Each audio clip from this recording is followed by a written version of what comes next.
దేశవ్యాప్తంగా ఏడాది సాధారణ వర్షపాతం నమోదవుతుందని భారత వాతావరణ శాఖ తెలిపింది.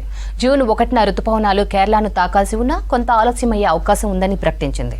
జూన్ 4 నాటికి రుతుపవనాలు కేరళకు వస్తాయని అంచనా వేస్తున్నామన్నారు వాతావరణ శాఖ అధికారులు. రుతుపవనాలు తక్కువగా వస్తుండటంతో నార్త్ వెస్ట్ ప్రాంతాల్లో వర్షాలు కొద్దిగా తక్కువగా కురిసే అవకాశం ఉందని చెప్పారు.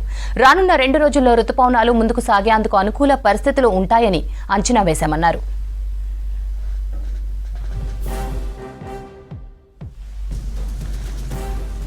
దేశంలోని చాలా ప్రాంతాల్లో జూన్లో సాధారణం కంటే తక్కువ వర్షపాతం నమోదవుతుందన్నారు వాతావరణ శాఖ అధికారులు. ముఖ్యంగా దేశంలోని దక్షిణ ద్వీపకల్ప ప్రాంతాలతో పాటు నార్త్ వెస్ట్ ఇండియాలోని ఐసోలేటెడ్ ఏరియాల్లో ఈ పరిస్థితి ఉంటుందని చెప్పారు. మిగిలిన ప్రాంతాల్లో దాదాపు సాధారణ వర్షపాతం నమోదయ్యే అవకాశాలు ఉన్నాయని తెలిపారు.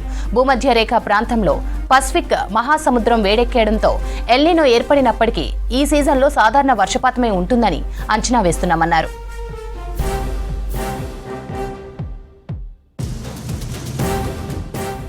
దేశంలో 94 నుంచి 106% వర్షాలు కురిస్తే సాధారణ వర్షపాతంగా చెప్తామన్నారు వాతావరణ శాఖ అధికారులు. దేశంలో ఎక్కువ మంది రైతులు వర్షంపై ఆధారపడి పంటలు సాగు చేస్తుంటారని వివరించారు. నైరుతి రుతుపవనాల కాలంలోనే సాగు విస్తీర్ణం ఎక్కువగా ఉంటుందని చెప్పారు.